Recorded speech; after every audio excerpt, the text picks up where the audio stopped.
Il y a des livres audio que l'on écoute par habitude, et d'autres qui viennent comme un appel du plus profond de soi. Ceci n'a pas été créé pour vous divertir, mais pour vous activer. Peu importe que vous soyez arrivé par accident, par intuition ou parce que quelque chose en vous ne correspond plus à ce qui était à l'extérieur. Vous êtes ici parce qu'une partie oubliée de vous a ramené. Peut-être l'avez-vous demandé en silence, sans mots, au milieu d'une longue nuit, avec ce sentiment subtil que la vie ne peut pas être juste ça. Il ne s'agit pas d'un livre audio de solutions rapides ou de phrases toutes faites. C'est un rituel sonore, un miroir sans filtre, une fréquence conçue pour vous toucher là où l'esprit ne peut pas atteindre. Vous n'allez pas recevoir des formules, vous allez vous souvenir des légumineuses. Vous n'allez pas apprendre quelque chose de nouveau, vous allez récupérer ce que vous saviez déjà et que vous aviez enterré. Il ne s'agit pas de demander, mais de supposer, d'arrêter de négocier avec l'univers et de commencer à vous rappeler que vous le structurez, car rien ne se manifeste si vous ne le faites pas vibrer et rien ne change à l'extérieur si vous n'êtes pas prêt à vous démanteler à l'intérieur. Ce livre audio est une fissure dans la programmation, un téléchargement qui ne cherche pas à vous convaincre, mais à raisonner avec vous. Si vous choisissez de continuer à écouter, soyez prêts, vous ne ferez plus la même chose, car ce qui est activé ne peut pas être désactivé. Si ce message a touché quelque chose en vous, ne le laissez pas partir. Abonnez-vous maintenant à Sagesse Infinie et activez la cloche, car nous ne téléchargeons pas de contenu ici, nous partageons des clés ici. Des livres audio tous les jours, faits pour les âmes en voie d'éveil, pour les esprits qui recherchent plus que de l'information, ils recherchent la transformation. C'est votre espace, c'est votre moment, c'est votre signal. Rendez-vous dans le prochain livre audio. Maintenant oui, nous commençons. Chapitre 1, le chant ne répond pas à ce que vous pensez, il répond à ce que vous émettez.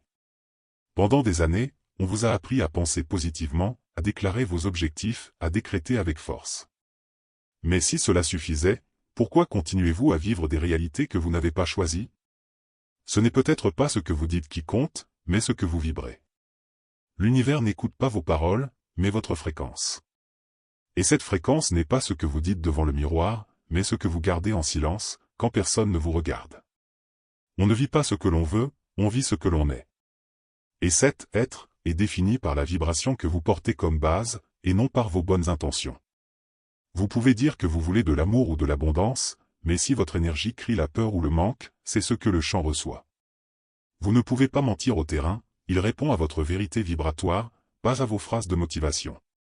Nous avons été élevés dans l'idée que l'esprit crée la réalité, mais le véritable pouvoir réside plus profondément, dans l'émotion, dans l'énergie, dans le non-dit. Si vous n'habitez pas cet espace intérieur, vous continuerez à blâmer l'extérieur pour ce que votre vibration génère. Pensez à ceci, si votre vibration était de la musique, que jouerait-elle lorsque tout serait silencieux? C'est la mélodie qui organise votre vie.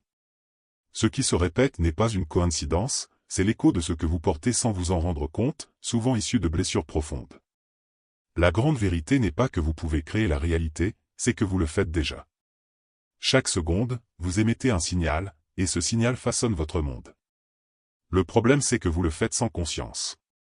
Vous ne voyez pas le monde tel qu'il est, vous le voyez tel que vous êtes vibratoirement.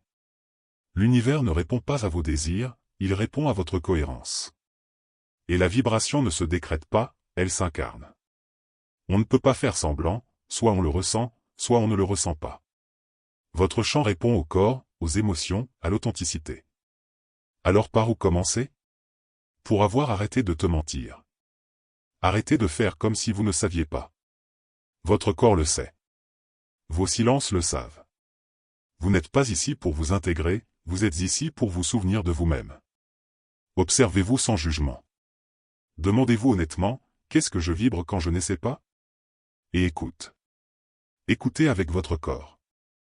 Voilà ta vérité. Ce livre ne vous demandera pas de penser joliment. Il vous demandera d'incarner qui vous êtes, de parler avec l'âme, de vibrer depuis les racines. Parce qu'il ne s'agit pas de convaincre l'univers, mais de devenir un signal tellement cohérent que la réalité n'a d'autre choix que de s'aligner avec vous. Vibrer n'est pas forcé. C'est se rappeler que vous, même si vous l'avez oublié, avez toujours été l'expéditeur.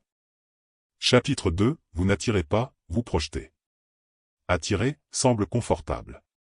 Cela vous donne l'impression d'être un récepteur passif, attendant que l'univers vous livre ce que vous voulez. Mais c'est une illusion déguisée en spiritualité. La vérité est plus puissante, vous n'attirez pas, vous projetez. Vous n'attendez pas que quelque chose vienne à vous, vous en êtes la source. Tout ce qui entre, vous l'émettez. Attirer implique qu'il manque quelque chose, la projection, en revanche, révèle que vous êtes déjà le centre d'envoi.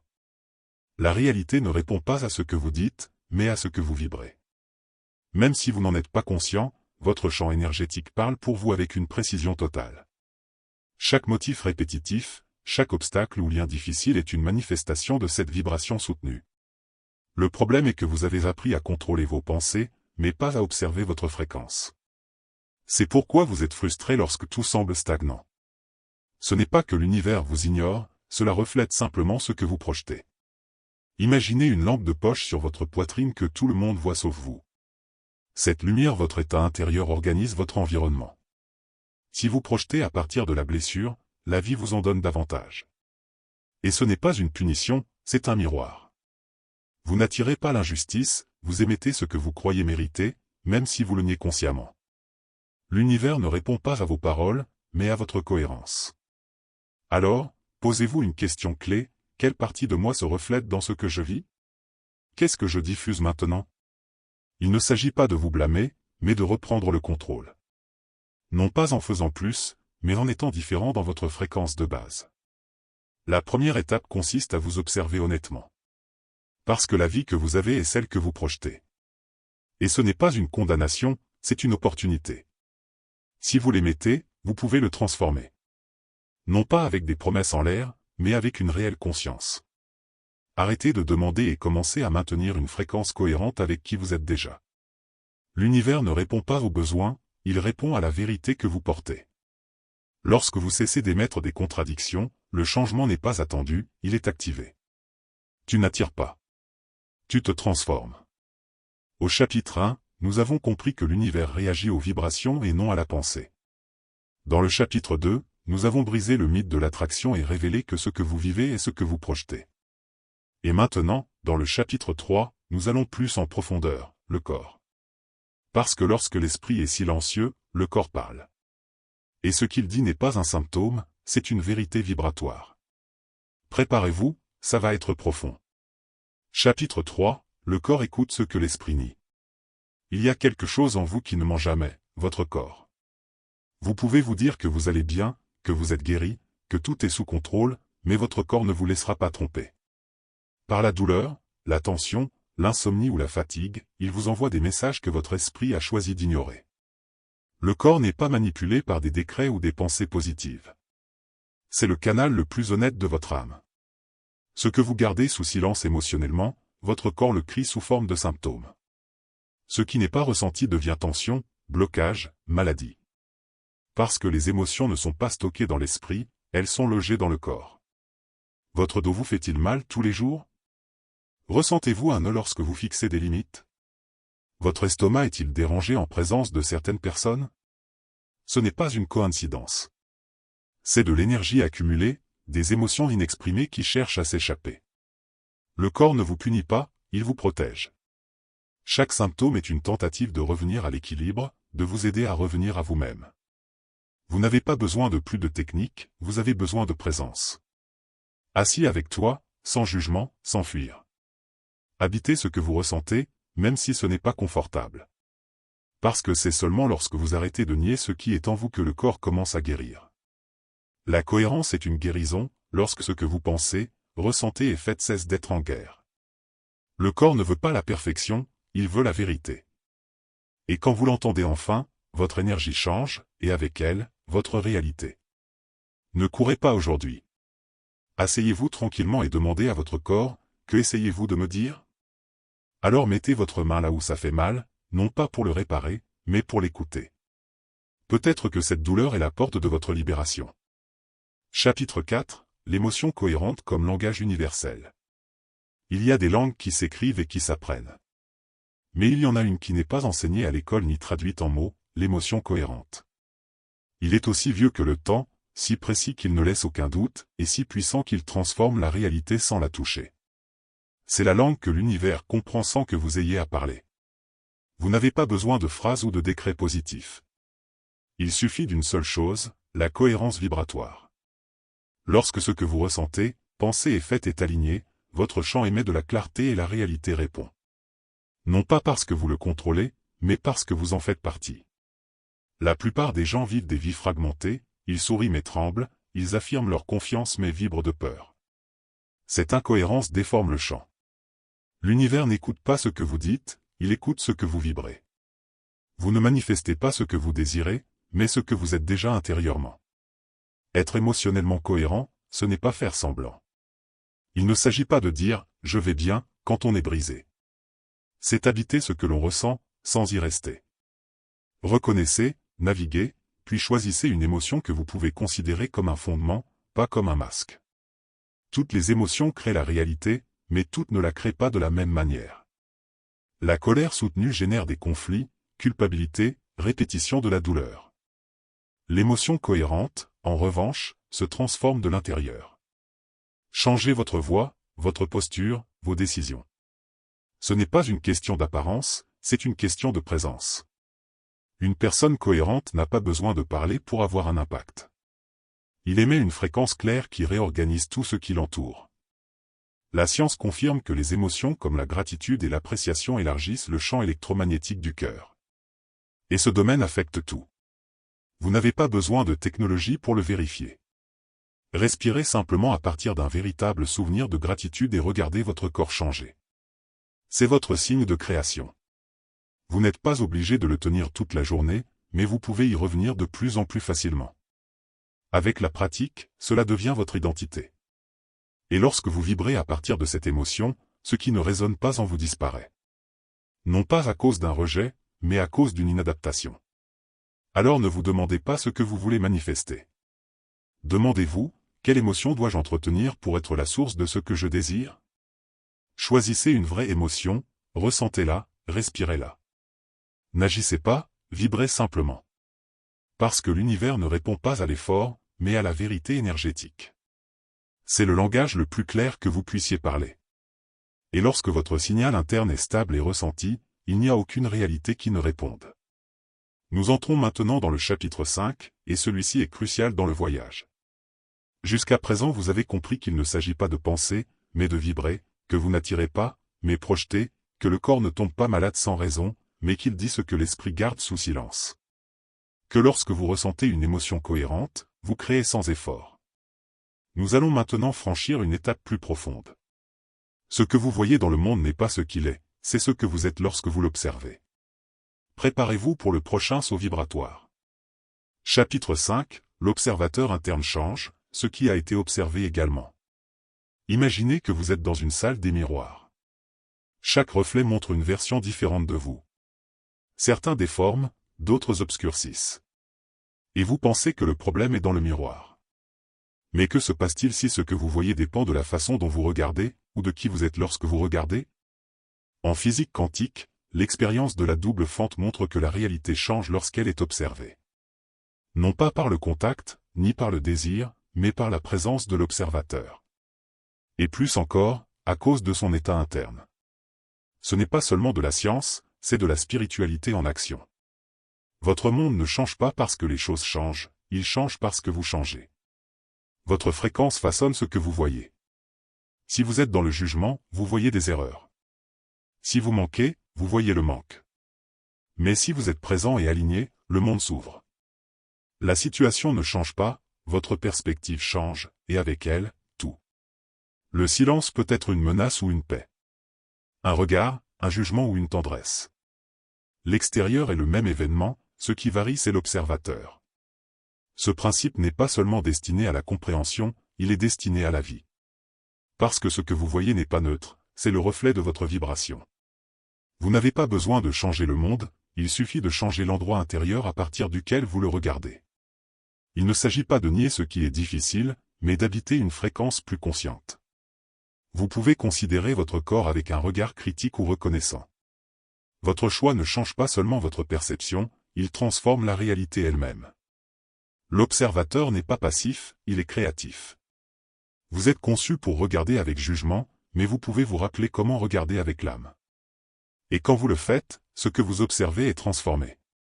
C'est votre opportunité à chaque instant, décidez qui vous êtes en regardant. Faites le test.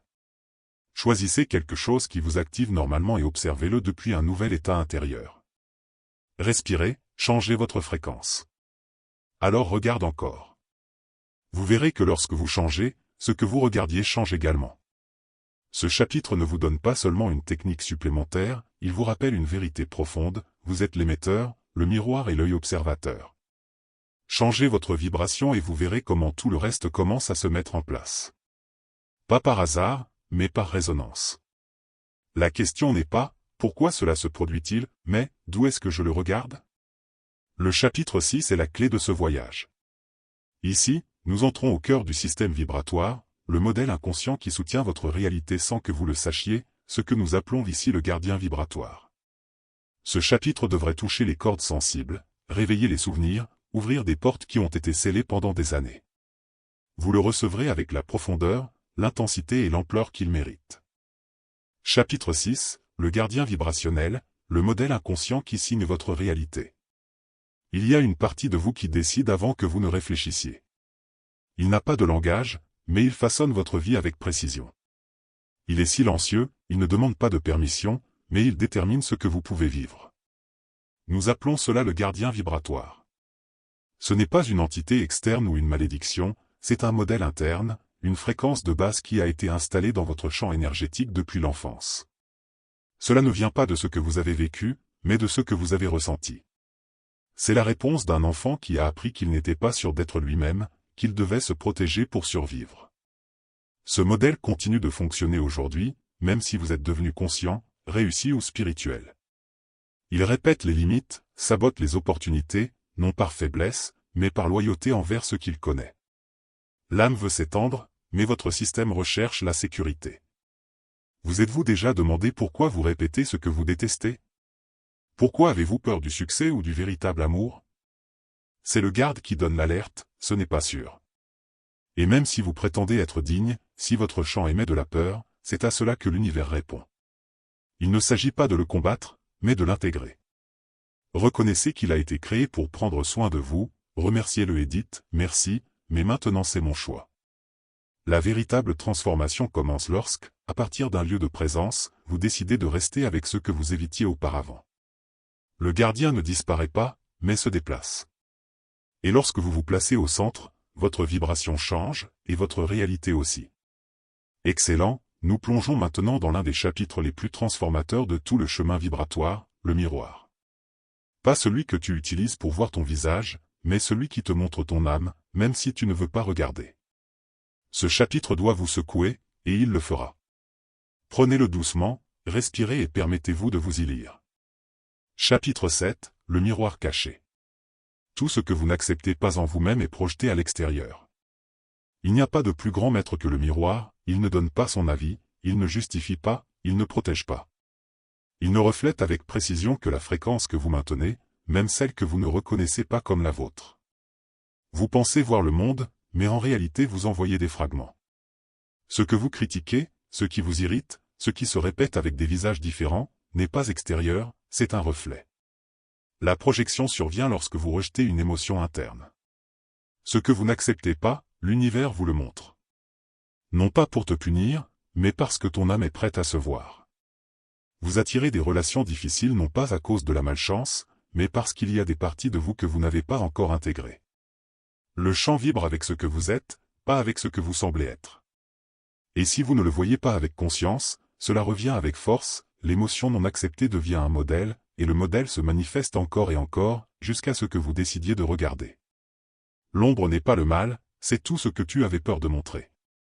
Cette partie niée continue de se projeter pour être aimée. Et tout commence à changer lorsque vous arrêtez de demander au monde de changer et que vous osez vous regarder honnêtement. Il ne s'agit pas de chercher un coupable, mais plutôt de se demander, quelle partie de moi est ignorée? Le corps répond à ce que l'esprit ne peut pas faire. Et quand vous le reconnaissez, le champ change. Pas par magie, par cohérence. Vous n'avez pas besoin de tout comprendre. Il suffit de regarder sans fuir. Ce qui vous irrite à l'extérieur, c'est une partie de vous qui demande à rentrer chez vous. Le miroir ne veut pas vous blâmer, il veut que vous revendiquiez ce qui vous appartient. Parce que rien n'est séparé. Tout ce que vous voyez vibre avec vous. Cela vous semble dur? Ça peut l'être. mais c'est le chemin le plus direct vers le véritable pouvoir. Arrête de fuir. Asseyez-vous devant le reflet. Observez avec compassion. La guérison ne se produit pas en retirant le miroir, mais en acceptant ce qu'il montre. C'est là que naissent la vérité, la liberté et l'intégration. Parce que tu n'es pas seulement lumière. Tu es aussi une ombre. Et c'est seulement lorsque vous arrêtez de lutter contre cela que votre vibration devient entière. Et puis le monde ne reflète plus ta blessure. Reflétez votre expansion. Chapitre 8, visualisez sans besoin. Il était une fois un garçon qui ferma les yeux pour s'échapper. Sa maison n'était pas un foyer, c'était un endroit pour survivre. Pendant que ses parents se disputaient, il ouvrit un cahier froissé et dessina. Non pas par ennui, mais parce que c'était leur refuge sacré. Dans ses feuilles, il a créé des mondes avec la paix, la nourriture abondante, les amis, l'amour. Il ne savait pas pourquoi, mais tandis qu'il le faisait, quelque chose en lui dit, « Tu n'imagines pas, tu te souviens. » Au fil du temps, il a arrêté de dessiner. La vie est devenue urgente, grandir, s'intégrer, s'épanouir. Il a découvert la visualisation créative et a commencé à fermer les yeux pour attirer ce qu'il voulait. Mais quelque chose n'allait pas. J'ai visualisé avec effort, suivi des techniques, répété des phrases, et ressenti de la distance. Ce n'était plus un souvenir, c'était une supplication. L'univers ne répondait pas à ses paroles, mais à la vibration réelle qu'il ressentait, l'urgence, le manque, le doute. Et c'est ce qui s'est reflété. Personne n'enseigne cela. Manifester ce n'est pas répéter des désirs, c'est habiter la fréquence. Il ne s'agit pas de coller des phrases sur le mur, mais de sentir que cela se produit déjà. La véritable visualisation n'est pas mentale, elle est vibratoire. Il ne s'agit pas de demander, mais de se souvenir. Il ne s'agit pas de désirer, il s'agit d'incarner. Regarder par nécessité et du bruit. Visualiser à partir de la cohérence, c'est le silence. Et ce silence change tout. Parce que lorsque chaque cellule vibre comme si c'était déjà vrai, l'univers répond. Non pas parce que vous le demandez, mais parce que vous le donnez. Pour cela, vous n'avez pas besoin d'imaginer un avenir parfait. Choisissez simplement une émotion, la paix, la gratitude, la légèreté. Revivez un moment où vous l'avez ressenti, aussi petit soit-il. Pas avec l'esprit, avec le corps. À partir de là, visualisez. Comme quelqu'un qui rentre chez lui, pas comme quelqu'un qui veut s'enfuir. La matière ne répond pas à un désir répété, mais à un état soutenu. Visualisez non pas pour obtenir, mais pour être. Non pas pour que quelque chose arrive, mais pour que quelque chose en vous s'éveille. Quand il n'y a plus de besoin, l'univers se remplit de chemin. Visualiser sans besoin, c'est se souvenir de qui vous êtes avant de vous sentir incomplet. Ce n'est pas une simple technique, c'est une reprogrammation. Ce chapitre 9 est le noyau silencieux de toute manifestation réelle. Ce que vous projetez ne n'est pas du désir ou de ce que vous pensez consciemment, mais de l'émotion que vous avez gardée pendant des années sans vous en rendre compte. C'est le chapitre qui pose le miroir le plus durement, mais aussi le plus libérateur. Ce qui vient ensuite n'est pas seulement une lecture, c'est une reprogrammation. Chapitre 9, projeté à partir de l'émotion. La fréquence qui construit le monde. Il y avait un homme qui avait l'impression que tout lui coûtait plus cher que prévu. Il était capable, il faisait ce qu'il fallait, mais à la fin, quelque chose tournait toujours mal. Pendant des années, il a pensé que c'était le destin, la malchance ou que l'univers ne l'écoutait tout simplement pas. Jusqu'au jour où, sans le chercher, il entendit parler du champ vibratoire personnel. Il ne comprenait pas grand-chose, mais quelque chose dans cette idée le touchait. Il se demandait en silence, « Qu'est-ce que je projette quand je ne dis rien ?» Et c'est là que le changement a commencé.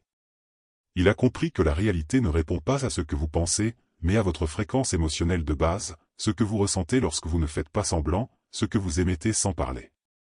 Vous pouvez répéter des affirmations, allumer des bougies ou créer des tableaux de rêve, mais si au fond vous vibrez de manque ou de peur, c'est ce que vous projetez. L'univers ne répond pas à vos désirs, mais à votre cohérence. La plus grande erreur que commettent les chercheurs est de croire qu'il suffit de penser positivement. Mais si vous le faites par anxiété ou par besoin, c'est ce que vous envoyez.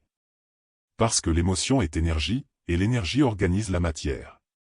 Cet homme a découvert que son blocage ne venait pas de l'extérieur, mais d'une vieille émotion de ne pas se sentir à la hauteur, enracinée depuis l'enfance. C'est cette vibration invisible mais constante qui conditionnait sa vie. Et donc, quand quelque chose était sur le point de bien se passer, quelque chose à l'intérieur le sabotait. Ce n'était pas une punition, c'était un décalage. Son terrain ne savait pas recevoir sans tension. Les vibrations de base proviennent souvent de blessures précoces et, si elles ne sont pas contrôlées, deviennent un modèle. Et ce modèle devient le destin, non pas parce qu'il est écrit, mais parce que vous le répétez chaque jour à partir de la même émotion. Mais voici ce qui est puissant, vous n'avez pas besoin de comprendre tout votre passé pour changer votre fréquence. Il vous suffit de vous arrêter et de ressentir l'émotion qui est en vous lorsque vous ne faites rien. Reconnaissez-le, sans juger. Parce que ce que vous reconnaissez cesse d'opérer dans l'ombre. Vous pouvez alors choisir une nouvelle émotion, la gratitude, la dignité, le calme. Non pas comme un costume, mais comme une véritable vibration. Souvenez-vous d'un moment où vous l'avez ressenti et vivez-le. Si vous parvenez à le maintenir, le monde réagira différemment. Pas par magie, par cohérence vibratoire. La matière se réorganise lorsque l'on cesse de projeter ce que l'on n'est plus. L'univers n'a pas besoin que vous criez ce que vous voulez, juste que vous arrêtiez d'émettre ce qui ne vous représente pas. Demandez-vous, à partir de quelle émotion je demande ce que je demande? Par désir ou par absence? Et si vous vous retrouvez à projeter à partir d'une blessure, ne vous blâmez pas, choisissez simplement différemment. Parce que tu n'es pas brisé, tu es juste flou. Et se recentrer, c'est se rappeler que vous avez toujours eu le pouvoir. Projeter à partir de l'émotion, c'est être l'auteur de son monde, et aussi avoir le privilège de recommencer, de l'intérieur, quand on le souhaite. Nous passons maintenant au chapitre 10, l'un des plus importants du voyage. Nous entrons ici au cœur de l'auto-sabotage invisible, le doute vibratoire, qui semble petit mais qui fracture le signal de tout ce que vous essayez de créer. Vous le lirez du début à la fin comme une histoire longue, vivante, intense, sans coupure, sans respiration artificielle, avec émotion, avec vérité, avec âme. Chapitre 10, le doute comme sort silencieux. Il était une fois une forêt qui n'obéissait ni aux cartes ni aux boussoles, seulement à la certitude. Ceux qui marchaient dans le doute étaient perdus, non pas à cause d'une punition, mais parce que la vibration déroutante modifiait leur carte invisible. En son centre, une source de lumière ne répondait qu'à ceux qui savaient qu'ils arriveraient, pas à ceux qui le souhaitaient. Il en va de même pour le chant quantique, il répond au signal le plus cohérent, non pas vos mots, mais votre fréquence émotionnelle. Lorsque cette fréquence est fracturée par le doute, votre réalité devient instable. Le doute ne crie pas toujours, parfois il se déguise en prudence ou en spiritualité, mais son murmure suffit à couvrir votre signal. Le plus complexe est que le chant répond à la partie la plus profonde, non pas à ce que vous dites avec votre bouche, mais à ce qui vibre dans votre système nerveux. C'est pourquoi vous pouvez visualiser quelque chose de beau pendant quelques minutes et le saboter inconsciemment pour le reste de la journée. L'incohérence vibratoire annule l'effet du désir. Il ne s'agit pas de ne pas douter, mais de reconnaître le doute. Nommez-le, écrivez-le, exposez-le. Parce que ce qui est reconnu, est transformé. Ce n'est qu'alors que vous pourrez dire en toute vérité, j'apprends à vibrer dans l'abondance. Non pas parce que vous le ressentez déjà complètement, mais parce que vous marchez vers lui. Lorsque vous effacez votre champ, le chemin apparaît. Non pas parce que le monde change, mais parce que votre signal cesse de se contredire. Le doute n'est pas l'ennemi, c'est un test de concentration. Et lorsque vous vibrez avec clarté, l'univers répond avec précision. Parce que la création n'est pas de la magie, elle est de la cohérence. Abonnez-vous et commencez à vivre chaque jour comme quelqu'un qui ne cherche plus, mais comme quelqu'un qui se souvient qu'il est la source.